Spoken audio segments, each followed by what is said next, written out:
आप देख रहे हैं अनहोनी।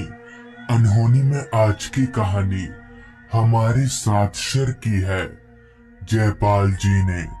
तो चलिए बढ़ते हैं आज की इस कहानी की ओर।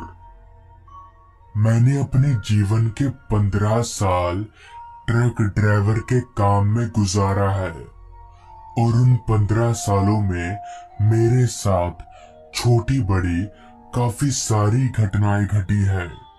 मगर उन घटनाओं में से एक घटना ऐसी थी जिसकी वजह से मुझे ट्रक ड्राइवर का काम छोड़ना पड़ा और उस घटना को आज भी याद करके मेरे रातों की नींद उड़ जाती है। दरअसल हुआ कुछ यूं था कि 2 दिनों से लगातार ट्रक चलाने के बाद मैंने ट्रक को स्टैंड पर लगाया और मालिक को चाबी देने के लिए उनके घर गया। तो ट्रक की चाबी लेते वक्त मालिक ने मुझसे कहा, जयपाल, कल तुम्हें ट्रक लेकर कोलकाता जाना होगा। वो क्या है ना, मेरा एक दोस्त कोलकाता शिफ्ट हो रहा है, तो उसके घर का सारा सामान लेकर तुम्हें जाना होगा। इस पर मैंने मालिक से कहा, ठीक है, पर कल सुबह नहीं, कल शाम को निकलूंगा, क्योंकि कल सुबह मुझे कुछ काम है।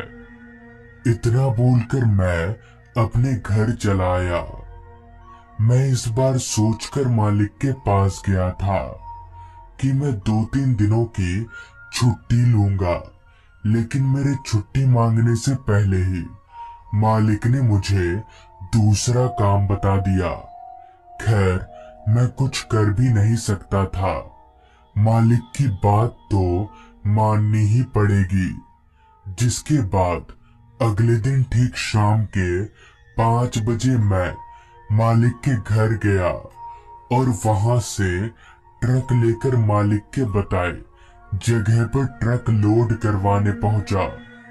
तो घर का सारा सामान होने के कारण ट्रक लोड करवाते करवाते 2 घंटे लग गए।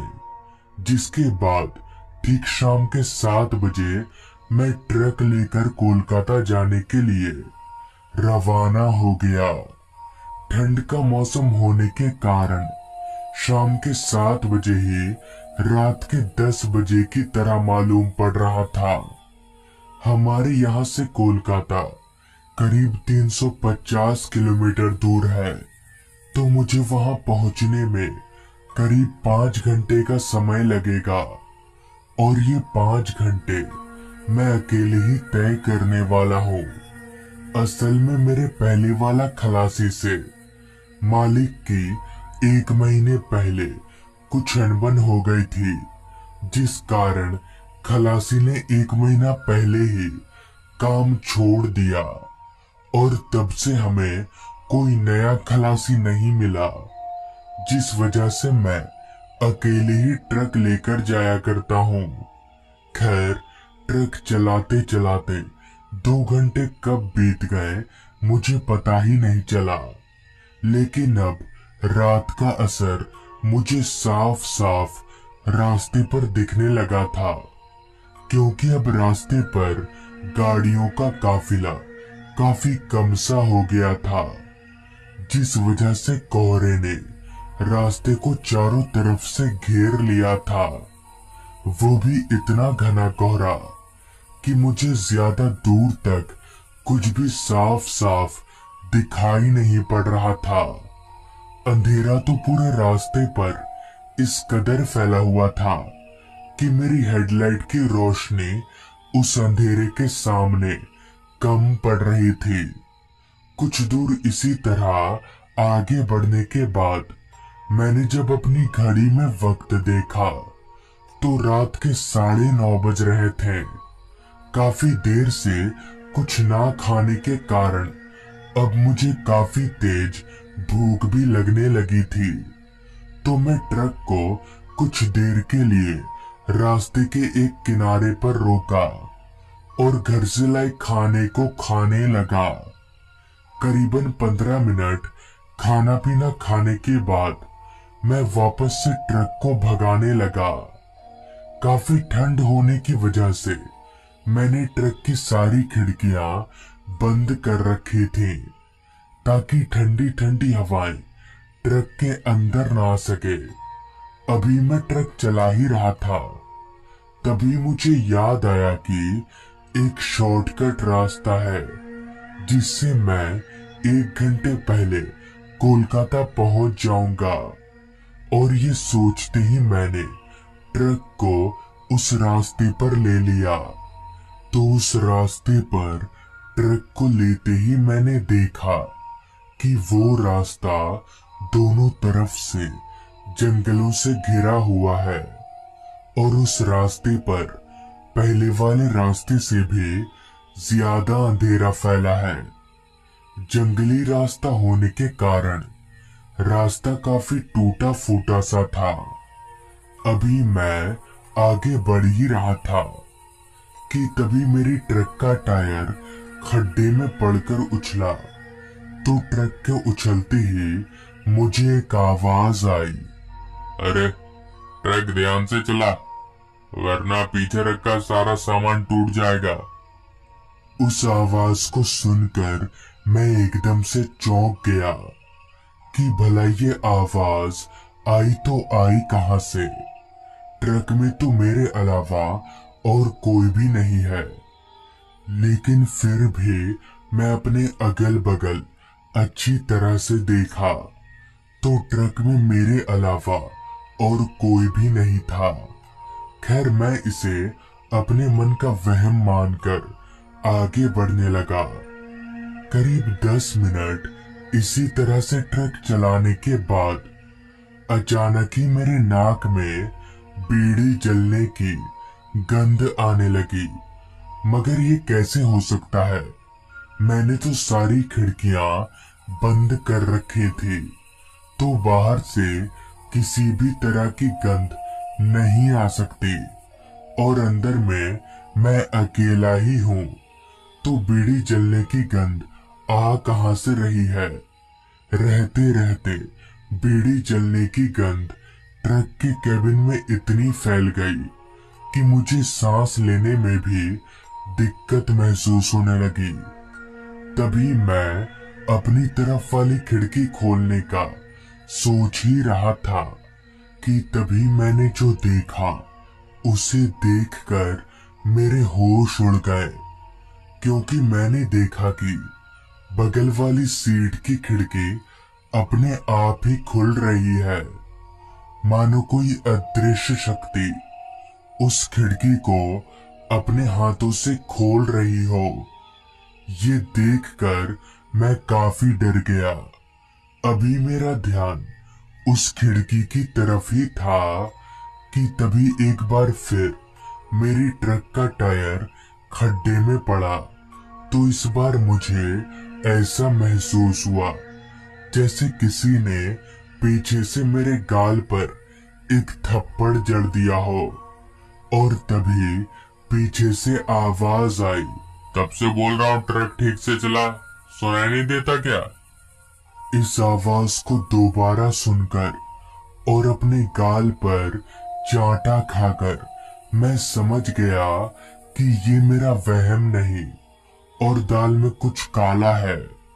कि तभी मैंने जब एक बार अपनी निगाहें पीछे घुमाई तो पीछे का नजारा देखकर मेरे हाथ पैर कांपने लगे और मेरा सर घूमने लगा, क्योंकि ठीक मेरे पीछे एक बुजुर्ग आदमी बैठा हुआ था जिसकी शक्ल मौत से भी ज्यादा डरावनी थी और उस आदमी के आंखों की पुतलियां भी नहीं थी। ये देखकर मैं समझ गया कि ये कोई इंसान नहीं बल्कि भूत है और अब मैं काफी बड़ी मुसीबत में फंस चुका हूँ। मुझे समझ नहीं आ रहा था कि मैं करूँ तो करूँ क्या। फिर भी मैं किसी तरह हिम्मत जुटाकर आगे बढ़ता रहा। डर के मारे मेरे हाथ पैर जोर जोर से कांप रहे थे, लेकिन फिर भी मैं काफी संभल संभल कर ट्रक चला रहा था। कि तभी मुझे कुछ ही दूरी पर रास्ते के एक किनारे एक आदमी बैठा हुआ दिखा। उस आदमी को देखकर मैंने मन ही मन में कहा, अब बचने का बस एक ही उपाय है कि मैं ट्रक को उस आदमी के करीब रोककर भागता हूँ। उस आदमी के पास चला जाऊंगा तो शायद बच जाऊंगा। और ऐसा ही हुआ। मैंने ट्रक को ठीक उस आदमी के करीब रोका और ट्रक से कूदकर भागता हुआ उस आदमी के पास गया तो मुझे इतना डरा हुआ देख उस आदमी ने कहा, क्या हुआ भाई साहब, आप इतना कांप क्यों रहे हैं? इस पर मैंने अपनी पूरी आप बीती उस आदमी को बताई तो मेरी पूरी बात सुनने के बाद उस आदमी ने कहा, दरअसल जो सारा सामान आप अपने ट्रक में लाद कर ले जा रहे हैं ना, वो सारा सामान इसी भूत का है। क्योंकि आज से 1 महीने पहले उस घर में, यानी कि जिस घर से आप सामान लोड करके ले जा रहे हैं, उस घर में एक बूढ़ा बाप, बेटा और बहू रहा करते थे। ना जाने क्यों बेटा और बाप में जमती नहीं थी, जिस कारण आए दिन उनके घर में कलेश होता रहता था। फिर एक दिन अचानक बेटा और बहू अपने बूढ़े पिता को छोड़कर चले गए, जिससे वो बूढ़ा बाप काफी सदमे में रहने लगा। और आखिरकार एक दिन उस बूढ़े बाप ने भी उसी घर में खुदकुशी कर ली। ये खबर पाते ही बेटा घर आया और अपने बाप का अंतिम संस्कार करके उस घर का सारा सामान नए घर में ट्रांसफर कराने के लिए आपका ट्रक चुना। उस आदमी की ये बात को सुनकर मेरे जहन में एक सवाल ने दस्तक दी कि आखिर इस आदमी को इतना सब कैसे पता। मैं तो अपने शहर से 250 किलोमीटर दूर हूँ और वो घर भी तो मेरी ही शहर में है। इस सवाल को मैं ज्यादा देर तक अपने जहन में रख नहीं सका, जिस पर मैंने उस आदमी से पूछते हुए कहा, लेकिन इतना सब आपको कैसे पता? मेरे ये पूछते ही उस आदमी ने जो जवाब दिया, उस जवाब को सुनकर मेरा कांपता शरीर और जोर जोर से कांपने लगा, क्योंकि उस आदमी ने कहा, मैं भी एक भूत ही हूँ। 1 साल आगे इसी जगह पर ट्रक के चपेट में आकर मर गया था। इतना बोलते ही उस आदमी का पूरा शरीर एकदम से बदलने लगा और देखते ही देखते उसका पूरा शरीर कुचला हुआ नजर आने लगा। अब मैं समझ गया था कि नहीं बच पाऊंगा। फिर भी मैं हिम्मत जुटाकर वहां से भागा और भागता हुआ सीधे एक बस्ती चला गया और पूरी रात उस बस्ती में गुजारने के बाद सुबह ही अपने ट्रक के पास लौटा। तो दोस्तों, ये थी आज की कहानी। अगर आपको ये कहानी अच्छी लगी हो तो चैनल को जरूर सब्सक्राइब कर लें। तो मैं आपका दोस्त आर्यन जल्द ही मिलूंगा आपसे ऐसी ही एक कहानी के साथ।